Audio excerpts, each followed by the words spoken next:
Start. रासायनिक अभिक्रिया के प्रकार मुख्य रूप से रासायनिक अभिक्रिया के 5 प्रकार हैं जो आपको एनसीईआरटी बतलाता है। उसमें भी अगर हम देखेंगे ऊष्माक्षेपीय अभिक्रिया, ऊष्माशोषी अभिक्रिया जोड़ देंगे तो 7 प्रकार होते हैं, तो हम 5 मान के चलते हैं। तो सबसे पहला प्रकार आता है जिसको कहते हैं संयोजन अभिक्रिया। क्या कहते हैं? संयोजन अभिक्रिया। संयोजन मतलब होता है जोड़ना। संयोजन मतलब क्या होता है? जोड़ना।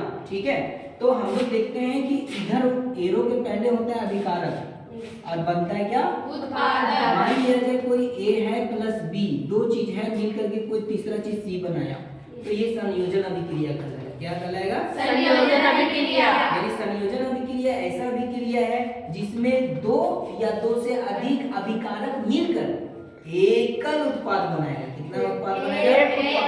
एकल। मतलब ये सिंगल ही होगा, तो देख के ही पता चल जाए यहाँ 1 2 3 4 कुछ भी रहे लेकिन इधर एक ही रहे, तो ये तुम्हारा हो जाएगा संयोजन अभिक्रिया। क्या हो जाएगा? संयोजन अभिक्रिया। उदाहरण के लिए C+O2 ये दिया CO2, कार्बन डाइऑक्साइड संयोजन अभिक्रिया, मैग्नीशियम प्लस ऑक्सीजन मिल करके बनाता है मैग्नीशियम ऑक्साइड। ये सब संयोजन अभिक्रिया का उदाहरण है। किसका उदाहरण है? संयोजन अभिक्रिया का संयोजन अभिक्रिया का उदाहरण। ठीक है, सामान्यतः ऐसा देखा जाता है इस तरह का अभिक्रिया ऊष्माक्षेपीय अभिक्रिया, मतलब ऊष्मा निकलेगा इसमें। चीजें समझ में आई? दूसरा आता है वियोजन अभिक्रिया। क्या आता है? वियोजन अभिक्रिया। वियोजन यानी होता है टूटना। वियोजन यानी टूटना। तो टूटेगा कौन? जो अकेला रहेगा, सिंगल रहेगा। मान लिया जाए कोई ए है, ये टूट गया, जितना हिस्सा में टूट जाए, मान लिया 2 हिस्सा में टूट गया बी और सी, तो ये वियोजन अभिक्रिया का फॉर्मेट है। ठीक है, तो वियोजन अभिक्रिया में क्या होगा? एक अभिकारक कितना उत्पाद देगा? 2 या से अधिक उत्पाद देगा। चीजें समझ में आ रही है? Yes, sir. तो यही इसका परिभाषा भी हो जाएगा। जैसे उदाहरण के लिए कैल्शियम कार्बोनेट को लेते हैं, ये अकेला एक ऐसा चीज है जिसको अगर हम तोड़ेंगे तो ये टूट करके क्या देगा? Calcium oxide plus carbon dioxide ये दे देगा। तो ये किस तरह का अभिक्रिया है? वियोजन अभिक्रिया। कैसा है? वियोजन अभिक्रिया। वियोजन अभिक्रिया समझ में आ गया? Yes, sir. तीसरा है विस्थापन। क्या है? विस्थापन। विस्थापन मतलब होता है कि किसी को किसी भी जगह से हटा करके दूसरे जगह भेज देना, उसको कहते हैं विस्थापन।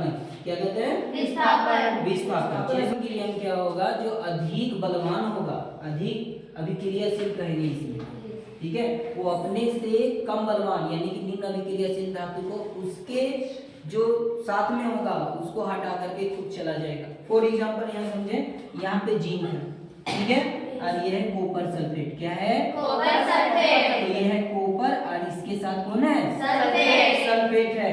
यहाँ पे जिंक जो है वो कॉपर से ज्यादा अभिक्रियाशील है, कॉपर से ज्यादा अभिक्रियाशील है, मतलब पावरफुल है। ठीक है, अब गुंडा जो है वो सल्फेट को लेकर के बैठा हुआ है, इधर से हीरो जाएगा, इसको लात मार देगा। मार दिया कि नहीं? Yes, ये देखो कॉपर इधर फेंका गया कि नहीं?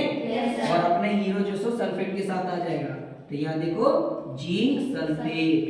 ठीक है, समझ आया? Yes, तो ये हो गया विस्थापन अभिक्रिया। क्या हो गया? विस्थापन अभिक्रिया। तो विस्थापन अभिक्रिया में हमेशा देखते हैं कि जो ज्यादा अभिक्रियाशील तत्व होते हैं वो अपने निम्न अभिक्रियाशील तत्वों को उसके यौगिक से विस्थापित कर देते हैं, भगा देते हैं। ठीक है, क्लियर? आया बात समझ में? Yes, class sir. में भी ऐसा होता है, जो ज्यादा पावरफुल रहता है दूसरा को ठेल ठेल के भगा देता है कि नहीं? Yes. देखो द्विविस्थापन अभिक्रिया। द्विविस्थापन अभिक्रिया एक ऐसा अभिक्रिया है जिसमें आयनों का आदान प्रदान होता है, एक्सचेंज ऑफ आयन। कैसे समझेंगे? मान लिया जाए AB है एक साथ, CD एक साथ है, तो ये कैसे बनेगा? ये अभिकारक। ये क्या है? अभिकारक। तो इसमें आयन का जब आदान प्रदान होगा ना तो ऐसे देखेंगे, बाहर बाहर वाला एक साथ और अंदर अंदर वाला एक साथ। ठीक है, यानी कि A D बनाएगा और B C के साथ एक साथ हो जाएगा। उदाहरण के द्वारा समझो, यहाँ है सोडियम सल्फेट। क्या है? Sodium sulphate. यहाँ सोडियम आयन है, यहाँ सल्फेट आयन है, ठीक है, और यहाँ बेरियम क्लोराइड है। Barium chloride. तो ये जो सोडियम है, ठीक है, वो क्लोरीन के साथ, ठीक है, आ जाएगा, और यहाँ जो बेरियम है वो किसके साथ आ जाएगा? सल्फेट के साथ। तो यही वाला हम लोग देखते हैं कि यहाँ पे देखो सोडियम क्लोरीन के साथ आ गया तो सोडियम क्लोराइड बन गया, और बेरियम सल्फेट के साथ आ गया तो BaSO4 बन गया। ठीक है, चीजें समझ में आ रही है? सामान्यतः द्विविस्थापन अभिक्रिया में अवक्षेप बनता है। ये सॉलिड लिखा हुआ ना, ये अवक्षेप है सफेद कलर का।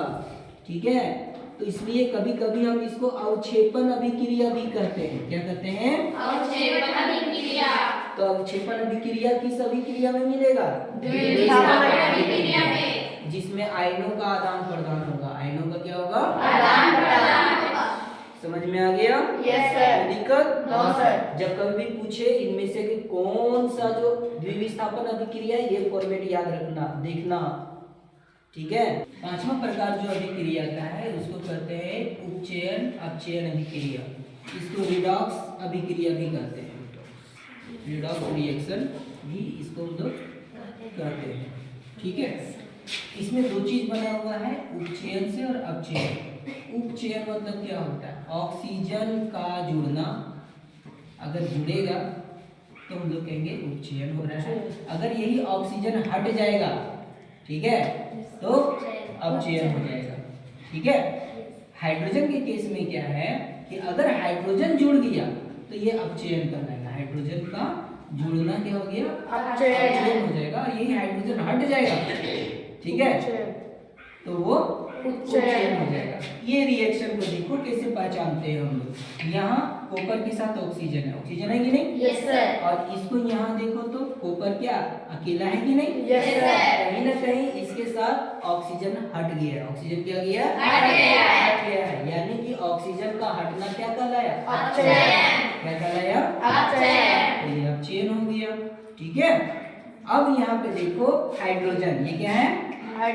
हाइड्रोजन है, और यहाँ हाइड्रोजन के साथ कौन जुड़ा है? ऑक्सीजन। यानी ऑक्सीजन जुड़ा हुआ है। Yes. ठीक है, तो ऑक्सीजन का जुड़ना क्या कहलाता है? उपचयन। उपचयन। ठीक है, तो यहाँ पे हम लोग देख पाते हैं कि अपचयन और उपचयन दोनों साथ साथ हो रहा है। तो इस तरह की अभिक्रिया को हम लोग कहेंगे रेडॉक्स अभिक्रिया या उपचयन अपचयन अभिक्रिया। चीजें समझ में आई? Yes sir. ऐसे बहुत सारे एग्जाम्पल मिलेंगे, आपको देखना पड़ेगा। हाइड्रोजन केस में कभी कभी इलेक्ट्रोनेगेटिव एलिमेंट्स के केस में भी देखना पड़ता है, वो अभी आपको जानने की जरूरत नहीं है।